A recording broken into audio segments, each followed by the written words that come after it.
حضرت علی رضی اللہ عنہ کی پیدائش کا واقعہ اسلام کی تاریخ کے نہایت عظیم اور منفرد واقعات میں شمار ہوتا ہے۔ یہ واقعہ نہ صرف مسلمانوں کے لیے باعث فخر ہے، بلکہ اس میں اللہ تعالیٰ کی قدرت اور خاص حکمت بھی نظر آتی ہے۔ روایت کے مطابق حضرت علی رضی اللہ عنہ کی والدہ کا نام حضرت فاطمہ بنت اسد تھا، جو نہایت نیک، با اخلاق اور اللہ کی عبادت گزار خاتون تھیں۔ وہ قبیلہ بنو ہاشم سے تعلق رکھتی تھیں اور رسول اللہ صلی اللہ علیہ وسلم کے خاندان سے ان کا گہرا تعلق تھا۔ ایک دن جب وہ مکہ مکرمہ میں خانہ کعبہ کے قریب موجود تھیں تو ان کو ولادت کا وقت قریب محسوس ہوا۔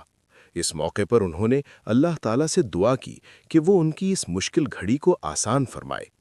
روایتوں میں بیان کیا جاتا ہے کہ اسی وقت خانہ کعبہ کی دیوار میں ایک شگاف پیدا ہوا اور حضرت فاطمہ بنت اسد اس کے اندر داخل ہو گئیں۔ یہ ایک ایسا غیر معمولی واقعہ تھا جسے دیکھ کر وہاں موجود لوگ حیران رہ گئے۔ حضرت فاطمہ بنت اسد تقریباً 3 دن تک خانہ کعبہ کے اندر رہیں اور اسی مقدس مقام کے اندر حضرت علی رضی اللہ عنہ کی ولادت ہوئی۔ جب وہ باہر تشریف لائیں تو ان کی گود میں ایک نورانی بچہ تھا، جس کا نام بعد میں رسول اللہ صلی اللہ علیہ وسلم نے علی رکھا۔ اس واقعے کو مسلمانوں کی تاریخ میں ایک خاص مقام حاصل ہے، کیونکہ حضرت علی رضی اللہ عنہ وہ واحد شخصیت ہے جن کی پیدائش خانہ کعبہ کے اندر ہوئی۔ اس سے ظاہر ہوتا ہے کہ اللہ تعالیٰ نے شروع ہی سے حضرت علی رضی اللہ عنہ کو ایک عظیم مقام عطا فرمایا تھا۔ مکہ کے لوگوں نے جب یہ خبر سنی تو وہ اس غیر معمولی واقعے کو سن کر حیران رہ گئے اور ہر طرف اس کا ذکر ہونے لگا۔ حضرت علی رضی اللہ کا بچپن بھی بہت بابرکت تھا۔ آپ رضی اللہ کو بچپن ہی سے رسول اللہ صلی اللہ علیہ وآلہ وسلم کی محبت اور تربیت حاصل ہوئی۔ چونکہ اس زمانے میں مکہ میں قحط کی صورتحال پیدا ہو گئی تھی، اس لیے رسول اللہ صلی اللہ علیہ وآلہ وسلم نے حضرت علی رضی اللہ کو اپنے گھر میں رکھ لیا تاکہ ان کی اچھی پرورش ہو سکے۔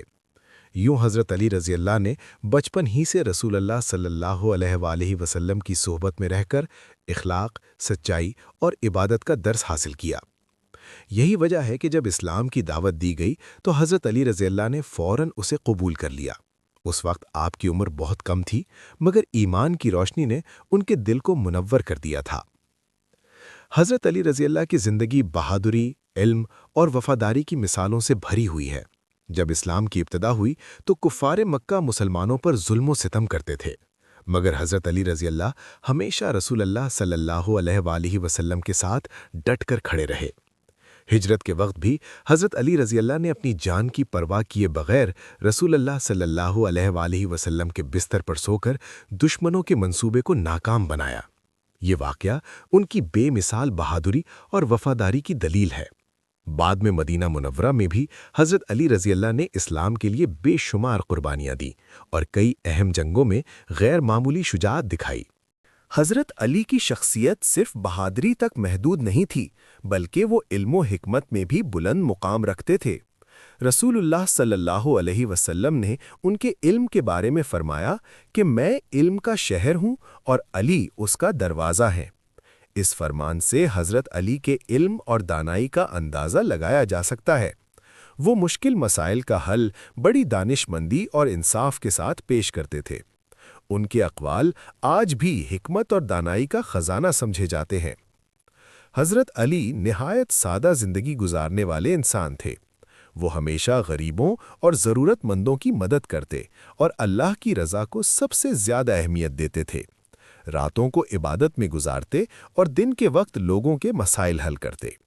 ان کی عاجزی اور تقوی اس قدر بلند تھا کہ لوگ ان کی شخصیت سے متاثر ہوئے بغیر نہیں رہتے تھے۔ حضرت علی رضی اللہ تعالیٰ عنہ کی پیدائش کا واقعہ ہمیں یہ سبق دیتا ہے کہ اللہ تعالیٰ اپنے خاص بندوں کو بچپن ہی سے ایک عظیم مقصد کے لیے منتخب کر لیتا ہے۔